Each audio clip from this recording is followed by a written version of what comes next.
It's finally April, you guys. Feels like it has literally been March for forever, because I think we had 5 weeks in March, which is just kind of insane to think about.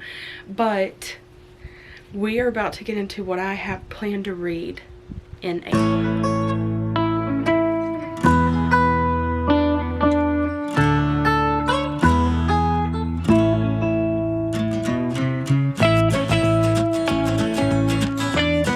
Readathons, so I'm going to be getting all into that throughout this video, but in my wrap-up clip, which you will see coming out later in the week, you will see why I have so many books on here, because I ended up reading 19 books in the month of March, and it was insane. A lot of them were graphic novels, but still I read a lot of books. And I will be finishing up school this month, and I have my spring break this month, so there are a lot of books that I'm planning to get to during my spring break. That's all I have planned to do is read, because I have nowhere to go, so that's what we're gonna do. But let's just go ahead and get into everything that I'm planning to read for the month of April. So I'm gonna go ahead and talk about one thing that I'm super excited for. So if you have been around, you probably know Olivia, who is like one of my best friends.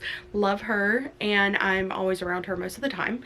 So I am so excited because she recently launched her Patreon, and so I'm gonna go immediately support her.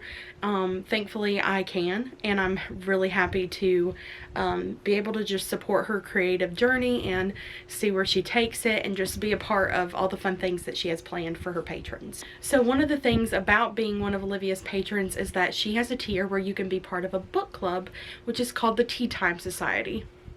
And it's so stinking cute, and I'm so freaking happy. But she recently did a poll, and it was between 3 books for her April book club pick, and it happens to be Flowerheart by Catherine Bakewell. Is this book not so stinking pretty? I'm pretty sure that I put this book in one of my book haul videos or something like that, but it looks so good, and I cannot wait to get to it. So Olivia kindly asked me to be one of her co-hosts, or to be her co-host for this book, so I'm very excited to be like her first co-host of her Patreon. I think it's going to be amazing. We both are really stoked for this book, and it's just so gorgeous. I don't know if you guys have seen the back, but there are like potions and things back here. Yeah. Oh, it's just so pretty, and it sounds adorable. So this one says, Claire's magic has always been wild, but it's never been dangerous. Then a simple touch causes poisonous flowers to bloom in her father's chest. The only way to heal him is to cast an extremely difficult spell that requires perfect control. And the only person willing to help her is her former best friend, Xavier, who's grown from a sweet, shy child into a mysterious and distant young man. Xavier asks for a terrible price in return, knowing Clara will give anything to save her father. As she struggles to reconcile the new Xavier with the boy she once loved, she discovers their bargain is only one of the heavy secrets he's hiding. And as she hunts for the truth, she instead finds the root of a terrible darkness that's taken hold in the queendom, a darkness only Claire's magic is powerful enough to stop. So if you're looking for a really fun, really just lively book club, I highly recommend checking out Olivia's Patreon and joining. We're going to be talking about this book in May and doing a live discussion on her channel for all of her patrons, and it's just going to be a lot of fun, and I cannot wait. So I do want to say a big shout out and thank you to Olivia for asking me to co-host with her and just being the best ever. Another thing that Olivia has planned for her patrons is a readathon, and this one is going to be a 48-hour readathon, and I'm very excited. So she's doing a bunch of different themes for her readathon, and then we're all gonna like chat in the Discord. I think she's gonna do sprints during the weekend that she does it. It's gonna be a lot of fun, and I'm super excited for it. So I'm gonna show you guys the books that I'm reading for that. So I am gonna read 2 graphic novels. I feel like if you go ahead and choose one of your books to be a graphic novel for a 48-hour readathon, the stress kind of just doesn't stress you out, and she definitely does not want you to be stressed out when you're doing a readathon. So the first one I'm going to be reading is the second volume of Lightfall, Shadow of the Bird by Tim Probert. So last month I read the first volume of this and I absolutely adored it, and it's literally one of my new favorite graphic novels. So I cannot wait to get into this one. I think it's going to be just as good, and it's going to be amazing. But it's very spring feeling, and I know that this one will cover everything that is needed for Olivia's prompts, and it just sounds so good. I'm not going to go into details about what it's about just because it is the second volume and it talks about things that happened in the first volume. But if you have not checked it out, go check out the first one. So again, I'm going to read another graphic novel because I want this to be a very chill, very fun readathon, and something that I can participate in because I am going to be doing like prep for exams around that time. And so I think 2 graphic novels and a regular book or a regular size novel is going to help me out.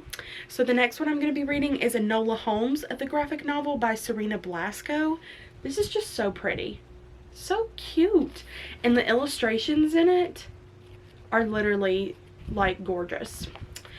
So this is obviously inspired by the novel by Nancy Springer and by the book or the movie that they made on Netflix.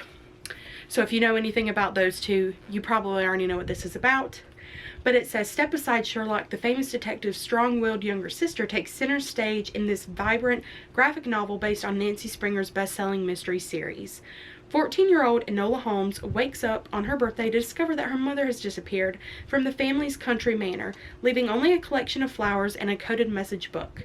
With Sherlock and Mycroft determined to ship her off to a boarding school, Enola escapes, displaying a cleverness that impresses even the elder Holmes, but nothing prepares her for what lies ahead. And so this one says that it includes the first 3 books from the Nancy Springer series that she wrote on this.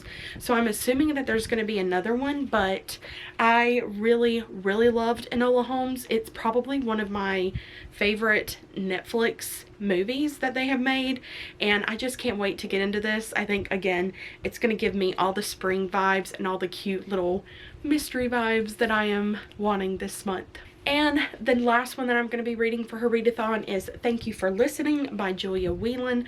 I'm very excited about this one. Olivia is the one who convinced me to pick this up when we were book shopping, and I do love any audiobooks that Julia Whelan does, and everybody says if you love her, you need to buy this book, read it, and listen to the audiobook while you do it. So I'm very excited for that. I know a lot of my friends love this, and they'll probably be happy that I am picking it up, but let me just tell you what this one's about. It says, for Sawani Chester, being an audiobook narrator is a long way from her old dreams, and the days of being a star on film sets are long behind her. She's found success and satisfaction from the inside of a sound booth. When she arrives in Las Vegas last minute for a book convention, Sawani unexpectedly spends a whirlwind night with a charming stranger. Then Sawani discovers one of the world's most beloved romance novelists wanted her to perform her last book, with Brock McKnight, the industry's hottest, most secretive voice. Sawani doesn't buy what romance novels are selling, not after her own dreams were tragically cut short. Her admiration of the late author changes her mind, though, and resurrecting her old romance pseudonym, she and Brock forge a real connection, hidden behind the comfort of anonymity. Soon she is dreaming again. But when secrets are revealed and the realities of life come crashing around her once more, can she learn to risk everything for desires she has long buried? It sounds so different than like a normal romance book, and I have a feeling that Julia Whelan is going to do this book justice and make it more than just romance. So you guys know already that I adore a romance book that has more plot to it than just the romance aspect of it, so this one is going to be good. Another thing that I'm doing, I'm still buddy reading the Throne of Glass series with my friend Elizabeth, and Olivia has actually started reading it, and she's caught up to me and Elizabeth, so she's going to be joining in on our buddy read this month, and I'm just so excited. So I think all of us have pretty much started Heir of Fire, which is the 3rd book in the Sarah J. Maas series, which you guys will notice that I treated myself to all of the new hardback books. I know, but they were cheaper on the website at Barnes & Noble, so I went ahead and picked them up. as I don't know if I told you guys, but I recently went on a vacation with the family that I work for in Florida, and we ended up all getting sick, and we were going to go to the Wizarding World of Harry Potter theme park and Universal, and we had all these fun things planned, and we ended up having to come home early because me and both of the boys that I watch ended up sick. So in order to treat myself, I went ahead and got all of the books in the hardcover for this series, since I probably would have spent that money anyway in Universal. And I don't know when I'm going to be able to go back or go, so treat yourself sometimes. But this is the third one in the Throne of Glass series. I, again, will not go into too much detail or go into detail about these books just because you need to read the first one before you get into this. But I'm still loving being in the world of Sarah J. Maas. This one I am slightly nervous for because I have heard people say that this is the book where they've stopped reading the series just because they couldn't get into it. I've read the first 2 or 3 chapters, and it is a little bit slower than Throne of Glass or Crown of Midnight start out, but I still think that I'm really going to enjoy it. I just love Sarah J. Maas, and I love her writing style and her worlds that she creates, so I really think I'm going to like this, and I'm hoping to read this in the beginning of April during my spring break. We're going to read Queen of Shadows at the end of April. This one is a little bit bigger. This is the 4th book in the Throne of Glass series. I'm obsessed with this cover. Usually I'm not like a huge fan of red, but I love this. Absolutely love this. So I'm very excited for this one. I've had a few people tell me they think this one will be my favorite book. So I'm excited to see if that's so. But this one I'm planning on reading closer to the end of April. That way I'm not binging too much Sarah J. Maas. I read Crown of Midnight and House of Sky and Breath last month, and after reading House of Sky and Breath I was in a big reading slump, so I do want to continue reading Sarah J. Maas. I just want to make sure that I pace myself with it, but I need to read these 2 to stay on track because I think I'm going to end up joining Olivia at the end of the year for a reread of the ACOTAR series, and she's also going to listen to the graphic audiobooks, which I want to do. So yeah, I basically want to reread the ACOTAR series and just get through Throne of Glass before January of next year when Crescent City 3 comes out. So if we can do this, we got it. The next thing I want to mention is that the Cozy Hollow Book Club is back again this month. They are a bi-monthly book club hosted by my friends Rachel, Caitlin, and Lauren, and it is all cozy mysteries, and I love them so much. I have not participated in the last 2, sadly. I had a lot going on in December finishing classes, and I just didn't get to it. And then when they did the one in February, I basically ran out of time, forgetting that February was only 28 days. So I'm very excited to get back into the book club pick that they're doing in April, and it is called A Sprinkling of Murder. I'm going to put a picture up here because I bought it on my Kindle and I'm going to be reading it from there, but I will tell you guys what this one is about. It sounds absolutely cute and it's magical, which I'm really excited about. The first book that they ever chose was In the Company of Witches by Orly Wallace, and I loved that book. It was a 5-star read. It was my first cozy mystery ever, and I think like cozy mysteries, especially with a little magic in them, just are definitely going to be some of my favorites. So let me tell you what this one is about. So this is the first in a series, and it is in a fairy garden mystery series. So you know it's already calling to me with the fairies. So it says, fairy garden store owner Courtney Kelly believes in inviting magic into your life. But when uninvited trouble enters her shop, she'll need more than a sprinkling of her imagination to solve a murder. Since childhood, Courtney has loved fairies. After her mother died when she was 10, she lost touch with that feeling of magic. A year ago at age 29, she rediscovered it when she left her father's landscaping business to spread her wings and start a fairy garden business and tea shop in beautiful Carmel, California. At Open Your Imagination, she teaches garden design and sells everything from fairy figurines to tinkling wind chimes and trickling fountains. Now she's starting a book club tea, but the light of the magical world she's created inside her shop is darkened one night when she discovers neighboring dog grooming business owner Mick Watkins dead beside a fountain. To make matters worse, the police suspect Courtney of the crime. To clear her name and find the real killer, Courtney will have to wing it.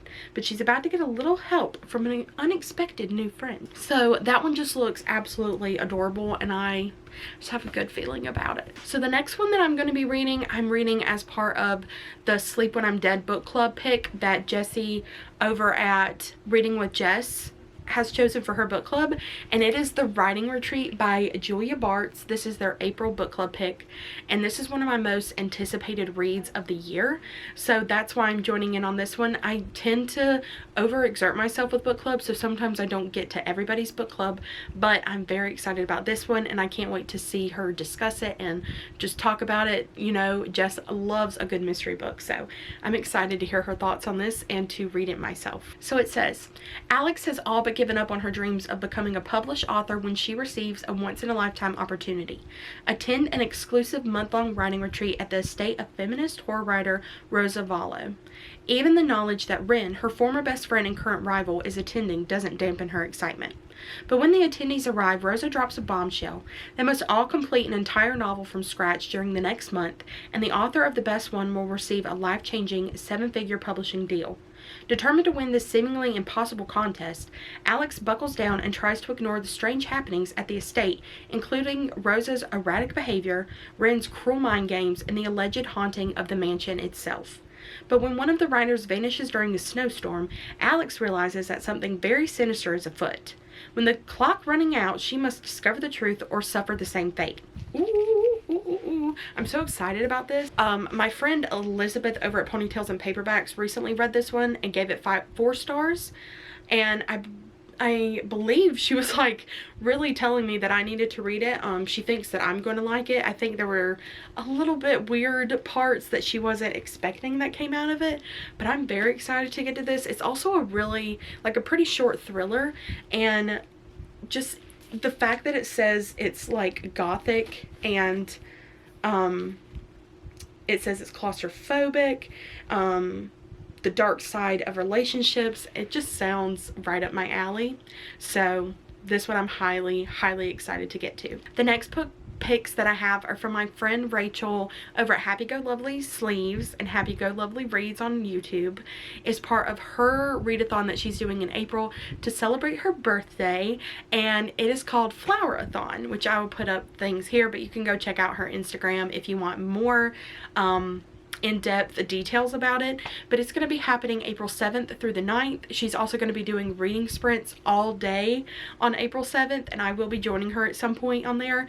But it's a 72-hour readathon where you read it's literally such an easy readathon, and I love that she made it so easy. You literally are just reading books that have plants or flowers on the cover, because Rachel loves her some flowers, and I am so excited to get to what I have.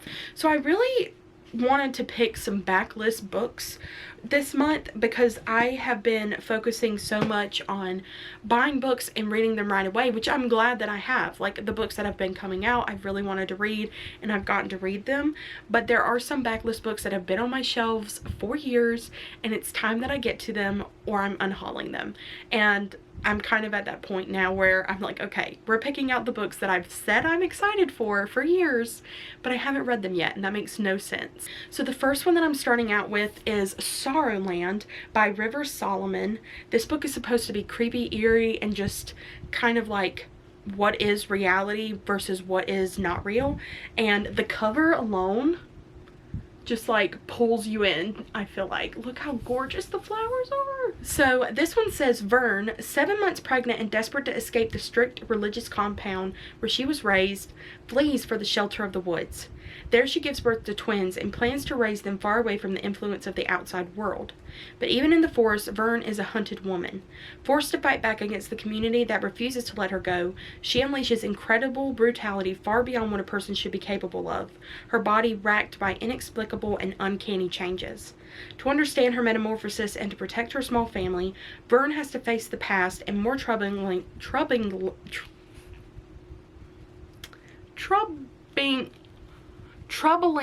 oh my gosh, the future outside the woods. Finding the truth will mean uncovering not only the secrets of the compound she fled, but also the violent history of America that produced it. Okay. I'm pretty sure a few of my friends have read this and really liked it, and they say if you kind of like out there, like cultish, creepy, unexplainable books, that you'll like this. And I love those kind of movies, so I'm really wanting to get into some books that feel that way, and I feel like this one is the perfect one to pick up if that's what I'm looking for. Since this is a 72-hour readathon and I will be on spring break, I decided to try and read 3 books, and 1 a day is basically what we're going for, which I think is totally possible. It's also a weekend, so that's what we're going to try for. But I am adding a 4th book because this book is probably the shortest book that I own. It is only 171 pages and it's so thin and I could get to it. But this is called Wide Sargasso Sea by Rhys or Jean Rhys. I'm not 100% sure, but it has plants on the cover here. But this one is supposed to be, if you like Jane Eyre, you're going to like this book because it's focusing on the wife in the attic. So let me read what this one's about for you guys. So this says, Wide Sargasso Sea, a masterpiece of modern fiction, was Jean Rhys's return to the literary center stage. I think it's Jean, so I'm gonna say Jean. She had a startling early career and was known for her extraordinary prose and haunting women characters. With Wide Sargasso Sea, her last and best-selling novel, she ingenuously brings into light one of fiction's most fascinating characters, the madwoman in the attic from Charlotte Bronte's Jane Eyre. This mesmerizing work introduces us to Antoinette Cosway, a sensual and protected young woman who was sold into marriage to the prideful Mr. Rochester. Rhys portrays Cosway amid a society so driven by hatred, so skewed in its sexual relations, that it can literally drive a woman out of her mind. A new introduction by the award-winning Edwidge Danticat, author most recently of Claire of the Sea Light, expresses the enduring importance of this work. Drawing on her own Caribbean background, she illuminates the setting's impact on Rhys and her astonishing work. So this is supposed to be so good, and the fact that it focuses on the wife in the attic of Jane Eyre just kind of draws me in. So I do plan to read this one. This one hopefully won't take me that long either, just because it's less than 200 pages. So yeah, we're adding that one. And I felt like I had to add this. I am kind of in my romance era right now. I don't know why, but I am. And I had to add in one of Rachel's favorites. And so I'm adding in The Simple Wild by K.A. Tucker. Funnily enough, Rachel sent this to me when we did like our Secret Santa between some of our friends. And I was so thankful because I've been wanting to read a K.A. Tucker book for a while. And now it's time. So this one says, Calla Fletcher wasn't even 2 when her mother took her and fled Alaska, unable to handle the isolation of the extreme rural lifestyle, leaving behind Calla's father, Wren Fletcher, in the process. Calla never looked back, and at 26, a busy life in Toronto is all she knows. But when Calla learns that Wren's days may be numbered, she knows that it's time to make the long trip back to the remote frontier town of her birth to attempt to fix their estranged relationship. She braves the roaming wildlife, the odd daylight hours, the exorbitant prices, and even the occasional dear God outhouse, all for the chance to connect with her father, a man who, despite his many faults, she can't help but care for. While she struggles to adjust to this rugged new environment, Jonah, the unkempt, obnoxious Alaskan pilot who helps keep her father's charter plane company operational, can't imagine calling anywhere else home. And he's clearly waiting with one hand on the throttle to fly this city girl back to where she belongs, convinced that she's too pampered to handle the wild. Jonah's probably right, but Calla is determined to prove him wrong. As time passes, she unexpectedly finds herself forming a bond with the burly pilot. As his undercurrent of disapproval dwindles, it's replaced by friendship, or perhaps something deeper. But Calla is not in Alaska to stay, and Jonah will never leave. It would be foolish of her to kindle a romance to take the same path her parents tried and failed at years ago. It's a simple truth that turns out to be not so simple after all. So again, we're going into a book that has more of a plot story than just the romance. We already know I think I'm gonna like it, but it does have like the trees and stuff like that in the background, so it will work for Flowerheart.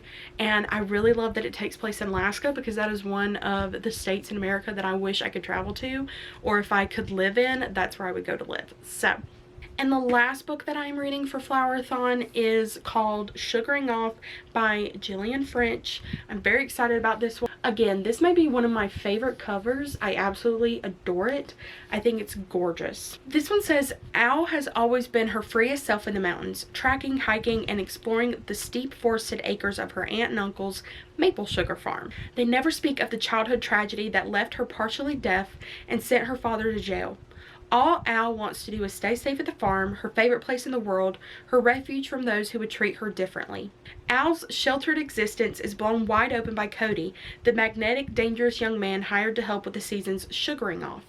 Cody seems to see the real her, to look past her hearing loss in a way no one else does. Together they find comfort in their similarities and exhilaration in their differences, and risk a romance their families are desperate to stop.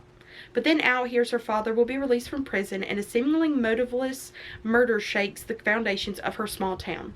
When the crime draws all eyes to Cody, Al realizes he is in far more serious trouble than anyone knows, and it's followed him to her mountain. Oh my gosh. I love the fact that we are following someone who is partially deaf. I feel like there are not enough books out there about deaf or partially deaf characters, and someone who has always admired sign language and has always been intrigued by it and just loved it. I loved learning some, I know some, and I'm like enough to speak a conversation. But I'm just so excited for this. I think it sounds great, and I just hope that I love it as much as I've been anticipating it, you know? So those are all the books that I have that are for book clubs or readathons or anything like that. So let's go ahead and get into the books that I have planned for myself that I've picked out for this month. First off, we have to pick a book from our handy dandy mug. So what I've decided to do is, instead of just focusing so much on I have to read all the books that are in this mug, which are 23 books for the year 2023, I basically put 23 books in there. And what I'm going to do now is, instead of trying to do like 2 a month to catch up and all that good stuff, which you basically have to do that anyway because we're almost to 2 books a month when you get to the year 24. So what I'm doing is just putting that amount of books in here, but just choosing one to read a month, because that's basically what I've been getting done, is just one a month. Okay. I'm scared to like actually choose one. I don't know which one's calling to me. This one. I don't want to look. I don't know what it is. I don't remember any of the books I put in here. Ooh, honestly not mad about this one. Not mad at all. So I hope you guys can see it, but the one that it chose is The Maid by Nita Prose. So I don't think I have I do have a thriller for a book club, but I don't have just a regular thriller. I have some cozy mysteries in there, but I'm excited to add this to my list. It's a very short thriller too, and it is a book of the month book that I have had since, well, usually it tells you, but it doesn't say when I've had this one since, so who knows. But I have heard people either really like this one or really don't like this one, so that's what makes me excited to try it for myself. It says, Molly Gray is not like everyone else. She struggles with social skills and misreads the intentions of others. Her Gran used to interpret the world for her, codifying it into simple rules that Molly could live by. Since Gran died a few months ago, 25-year-old Molly has been navigating life's complexities all by herself. No matter, she throws herself with gusto into her work as a hotel maid. Her unique character, along with her obsessive love of cleaning and proper etiquette, makes her an ideal fit for the job. She delights in donning her crisp uniform every morning, stocking her cart with miniature soaps and bottles, and returning guest rooms at the Regency Grand Hotel to a state of perfection. But Molly's orderly life is upended the day she enters the suite of the infamous and wealthy Charles Black, only to find it is in a state of disarray and Mr. Black himself dead in his bed. Before she knows what's happening, Molly's unusual demeanor has the police targeting her as their lead suspect. She quickly finds herself caught in a web of deception once she has no idea how to untangle. Fortunately for Molly, friends she never knew she had reunite with her in a search for clues to what really happened to Mr. Black. But will they be able to find the real killer before it's too late? It says, both a clue-like locked room mystery and a heartwarming journey of the spirit, The Maid explores what it means to be the same as everyone else and yet entirely different, and reveals that all mysteries can be solved through connection to the human heart. So we'll see how I like it. I love the aspect of it. I think it's really cool and really like touching for a mystery thriller. So I'm very excited to get to it and finally check it off my TBR list. Okay, the next one I'm gonna tell you guys about, but again, I'm gonna put up a picture here just because I bought this one, or I didn't buy it, it's on Kindle Unlimited, so I downloaded it onto my Kindle and that's how I'm gonna be reading this one. But I'm hoping to buddy read it with a few of my friends. Hopefully Elizabeth and Olivia and I are gonna read it around the same time, so we're hoping that's what happens. But it is The Serpent and the Wings of Night by Carissa Broadbent. It's the first in her series. I don't know when the next one is supposed to come out. Okay, it says April of this year. So, yeah, I guess I'm reading it just in time then. But this one says, human or vampire, the rules of survival are the same. Never trust, never yield, and always, always guard your heart. The adopted human daughter of the nightborn vampire king, Irie, carved her place in a world designed to kill her. Her only chance to become something more than prey is entering the Kajari, a legendary tournament held by the goddess of death herself. But winning won't be easy amongst the most vicious warriors from all three vampire houses. To survive, Irie is forced to make an alliance with a mysterious rival. Everything about Ryan, I don't know how you say his name. Rain? Maybe it's Rain and the H is silent. I'm going to call him Rain. Is dangerous. He's a ruthless vampire, an efficient killer, an enemy to her father's crown, and her greatest competition. Yet what terrifies Irie most of all is that she finds herself oddly drawn to him. But there's no room for compassion in the Kajari. War for the House of Night brews, shattering everything that Irie thought she knew about her home. And Rain may understand her more than anyone, but their blossoming attraction could be her downfall in a kingdom where nothing is more deadly than love. Love it? I swore. Everybody says this is so, like, if you want a book that's like A Court of Thorns and Roses, read this. So I kind of assumed it was going to be about fae, but it's vampires. So I'm excited to see if this book changes my mind. I don't typically gravitate towards books about vampires. They're not my favorite, but I am excited if this one turns out to be one of my favorites. Two of my friends have read it. They love it. They're into it, and I know I'm gonna like it. Okay, one person that I'm determined to read more backlist from is Jennifer McMahon. So I have chosen to read The Invited this month. I read Winter People last year, at the end of the year, I think, because I was just in the mood, not for holiday romance reads, but more spooky, wintry themed reads. And I absolutely adored The Winter People. I gave it 5 stars, but Jennifer McMahon has a lot, like a good bit of backlist, so I want to get to it, and this one to me sounds the most intriguing right now. So this is what I'm going to be picking up. It says, in a quest for a simpler life, Helen and Nate have abandoned the comforts of suburbia to take up residence on 44 acres of rural land where they will begin the ultimate aspirational do-it-yourself project, building the house of their dreams. When they discover that this beautiful property has a dark and violent past, Helen, a former history teacher, becomes consumed by the local legend of Hattie Breckenbridge, a woman who lived and died there a century ago. With her passion for artifacts, Helen finds special materials to incorporate into the house. A beam from an old schoolroom, bricks from a mill, a mantle from a farmhouse, objects that draw her deeper into the story of Hattie and her descendants, 3 generations of Breckenridge women, each of whom died suspiciously. As the building project progresses, the house will become a place of menace and unfinished business, a new home now haunted that beckons its owners and their neighbors towards unimaginable danger. Moral of the story: why would you take things from unsolved murders and put them in your home? Come on, Helen. Anyway, sounds good to me. I love a good, like, haunted house story. They're some of my favorite kind of horror stories, so I am literally nothing short of excited for this read. This next one is a hope I get to it, but I'm not like forcing myself because I do have a lot of books to read. But this one I really, really hope that I get to because so many of my friends love it, so many people love it, and it's just about time.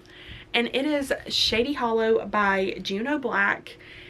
And I think I've read this multiple times for you guys, but basically this is the first book in a cozy mystery series. It says, in which we are introduced to the village of Shady Hollow, a place where woodland creatures live together in harmony until a curmudgeonly toad turns up dead and the local reporter has to solve the case. So the local reporter is a fox. Her name is Vera Vixen, and I am very excited for it. I think it's going to be so good. Everybody said it kind of reminds them of a cozy mystery meets Gilmore Girls, but add it with animals. So I'm kind of there for it, and I love it. And if I am able to fit it into Olivia or Rachel's readathons with the flowers on the cover, I will.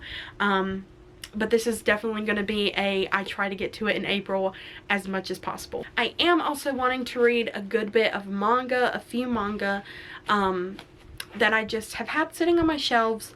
Most of these are the start of new series, and I just want to read them to see if I'm going to end up continuing that series or if I'm just going to unhaul these and move on to different things that I might like.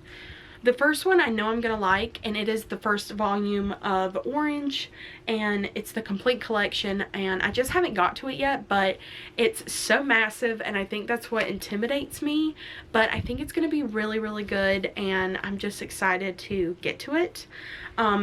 It says, on the day that Naho begins 11th grade, she receives a letter from herself 10 years in the future. At first, she writes it off as a prank, but as the letter's predictions come true one by one, Naho realizes that the letter might be the real deal. Her future self tells Naho that a transfer student, a boy named Kakaru, will soon join her class. The letter begs Naho to watch over him, saying that only Naho can save Kakaru from a terrible future. Who is this mystery boy, and can Naho save him from his destiny? The heart-wrenching sci-fi romance that has over 1 million copies in print in Japan. I love I think a sci-fi romance manga sounds right up my alley. And there's not a ton of words. There are a good bit that is just artwork in it, but I'm really excited to hopefully get to this one this month. And the next two are two that I have just found out about and haven't really known anything about them, but I randomly picked them up in the store and they looked like they were really good. The first one is Ran and the Grey World. I don't know why, but this cover just drew me in so quickly. It says, Ran Aruma can't wait to grow up and become a sorceress like her mother, so with the help of a magical pair of sneakers, she transforms into an adult and sets off. Her father and older brother Jin try to keep her home safe, but Ran is determined to advance her powers and have adventures of her own. Even though Ran looks like an adult during her transformation, she doesn't really know what perils the outside world holds. When she meets rich playboy Ataru Mikado, does she gain a friend or foe? So, sounds cute. I love the illustrations in it, and yeah, I'm here for it. I think it's a different and unique story, so we'll see if I enjoy it. And another one that I found and picked out is called Shadow's House, and I don't know why, but it just kind of looked like a creepy but very cutesy manga, and the graphics in it are literally like some of my favorites. So I'm excited to get to it. It says, in the depths of a murky mansion lives a group of enigmatic nobles known as the Shadow Family. I'm sorry I cannot speak today. With no visible features to speak of, these mysterious aristocrats employ living dolls to act as their faces. Kate and Emilico are one such pair of mistress and servant, dwelling in their own little world and learning from each other bit by bit with every new day. But in a house of locked doors, living according to rules from no apparent source, how long can their blissfully peaceful existence truly last? And this does have some plants and stuff on the cover, so if I am able again to get to it during a readathon, I will. But it just looks super cute, and I want to see if this is a series that I continue reading. And the last one has been on my shelf for quite a while now, and it really drew me in by the cover, and it is Drifting Dragons. I really thought this was a really cool looking cover, and it sounds like a different kind of story, and it is a Netflix original anime now. So I'm excited to see if this is, again, a story that I continue on with when I buy manga from now on. It says, Mika is a draker on the airship Quinn Zaza. He earns his livelihood hunting the whales of the sky, dragons. The beautiful beasts are flying treasure troves, providing food and materials, and the Quinn Zaza is among the last draking vessels. Mika's not just a talented hunter, he's also a gourmand with a refined palate and a taste for the exotic. Between his duties aboard the ship, his ambitions as an eater, and his new new job training the rookie dragon hunter, Takeda, Mika's days are never boring. But even with the lively crew of the Quinzaza as his family, the nomadic life of a Draker can be lonely and dangerous. We'll see how it goes. It sounds like it could be good, but it also sounds like it might not be up my alley. So we're going to try it out and see. I'm in all sorts of moods this month. I want to read thrillers. I want to read romance. I want to read fantasy. I want to read horror. So we're just going to do it all. The next book that I'm wanting to read is The Twisted Ones by T. Kingfisher. I've yet to read a T. Kingfisher book, and this is the one that I want to get to as soon as possible because, again, it sounds really good. I think there is a house that we encounter in this book, so I did read like the first chapter of this one at one point, and I was like, yeah, this is definitely something that I'm going to be interested in. It says, when Mouse's dad asks her to clean out her dead grandmother's house, she says yes. After all, how bad could it be? Answer, pretty bad. Grandma was a hoarder and her house is packed to the gills with useless garbage. That would be horrors enough, but there's more. Mouse stumbles across her step-grandfather's journal, which at first seems to be the ravings of a broken mind, until she encounters some of the terrifying things he described herself. Alone in the woods with her dog, Mouse has to confront a series of impossible terrors because sometimes the things that go bump in the night are real and they're looking for you. And if she doesn't face them head on, she might not survive to tell the tale. I love it. I've heard so many good things about T. Kingfisher, but this is the one that I think is kind of selling me to try out the writing, so we will see. The next one, you could probably already tell, I ended up watching Daisy Jones and the Six. I read that book probably close to 3 years ago. It was probably in 2019, 2020, and I absolutely loved it. Absolutely loved it. And so I have yet to pick up another Taylor Jenkins Reid book. I did try Evelyn Hugo, but I didn't really like it, so I ended up putting it down. I've tried to read it twice and it just wasn't for me, but I am excited about this one because 2 of my friends have read it and absolutely love it. And that is One True Loves by Taylor Jenkins Reid. I do have the old cover, but this one sounds like it's absolutely going to destroy me and break my heart, and I'm not ready for it. But it says, in her 20s, Emma Blair marries her high school sweetheart, Jesse. They build a life for themselves far away from the expectations of their parents and the people of their hometown in Massachusetts.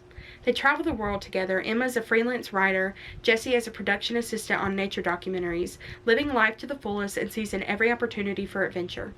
On their first wedding anniversary, Jesse is on an assignment in the Aleutian Islands when his helicopter goes missing over the Pacific. Just like that, Jesse is gone forever. Emma quits her job and moves home in an effort to put her life back together. Years later, now in her 30s, Emma runs into an old friend, Sam, and finds herself falling in love again.